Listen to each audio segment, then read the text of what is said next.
क्या कभी सोचा है कि बिना आग जलाए पानी उबल सकता है? सुनने में तो एकदम जादू जैसा लगता है ना? पर आज हम इसी जादू के पीछे छिपे हुए असली विज्ञान को समझने वाले हैं। तो चलिए शुरू करते हैं।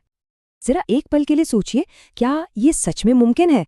भाई, हम सब तो यही जानते हैं ना कि पानी उबालना है तो या तो चूल्हा चाहिए या कोई हीटर। लेकिन क्या हो अगर ये कहा जाए कि एक और तरीका भी है?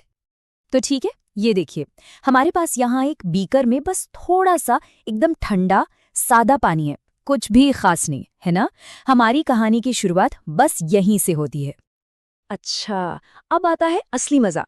इस पानी में हम डालने जा रहे हैं ये सफेद पत्थर जैसे कुछ टुकड़े। हो सकता है ये चीज कहीं देखी भी हो, पर ये असल में है क्या वो हम थोड़ी देर में बताएंगे। अभी तो बस इस पर ध्यान दीजिए कि होता क्या है। अरे वाह! और ये देखिए, जैसे ही ये टुकड़े पानी के अंदर गए, ऐसा लगा मानो कोई जादू हो गया हो। कितने जोरों से बुलबुले उठ रहे हैं, एक तेज सरसराहट की आवाज आ रही है, और अब तो देखिए भाप भी निकलने लगी है।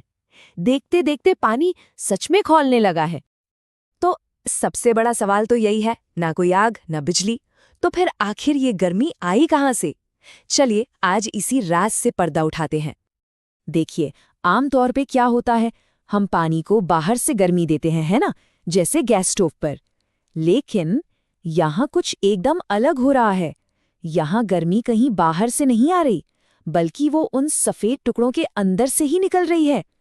मतलब ये उनकी अपनी छुपी हुई रासायनिक ऊर्जा है जो अब बाहर आ रही है। और इस पूरे जादू के पीछे का विज्ञान छुपा है इस छोटे से केमिकल इक्वेशन में। वो जो सफेद टुकड़े थे ना, वो असल में है कैल्शियम ऑक्साइड, यानी CaO। और जब ये पानी मतलब H2O से मिलते हैं तो बनता है कैल्शियम हाइड्रोक्साइड। और बस इसी प्रोसेस में निकलती है ढेर सारी जबरदस्त गर्मी। विज्ञान की दुनिया में ऐसी किसी भी प्रक्रिया को जिसमें गर्मी बाहर निकलती है उसे ऊष्माक्षेपी अभिक्रिया या एक्सोथर्मिक रिएक्शन कहते हैं। बस इतनी सी बात है, जब भी ऊर्जा अंदर से बाहर आए तो समझ जाइए वो ऊष्माक्षेपी है। और यही तो इस पूरे एक्सपेरिमेंट का सार है। पानी को उबालने की जो शक्ति थी वो किसी आग की लौ में नहीं थी, वो तो शुरू से ही इन केमिकल्स के अंदर ही बंद थी, बस बाहर आने के एक सही मौके का इंतजार कर रही थी। तो वो रहस्यमयी सफेद चीज और कुछ नहीं बल्कि हमारा जाना पहचाना चूना थी। जी हाँ, वही चूना जिसे विज्ञान की भाषा में क्विकलाइम या कैल्शियम ऑक्साइड कहते हैं।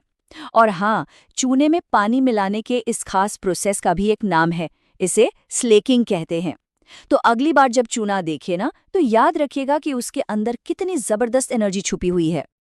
और आखिर में बस एक सवाल, हमारे आसपास ऐसी कितनी ही चीजें होती हैं जो हमें बिल्कुल जादू जैसी लगती हैं, शायद सिर्फ इसलिए क्योंकि हम उनके पीछे का विज्ञान नहीं जानते।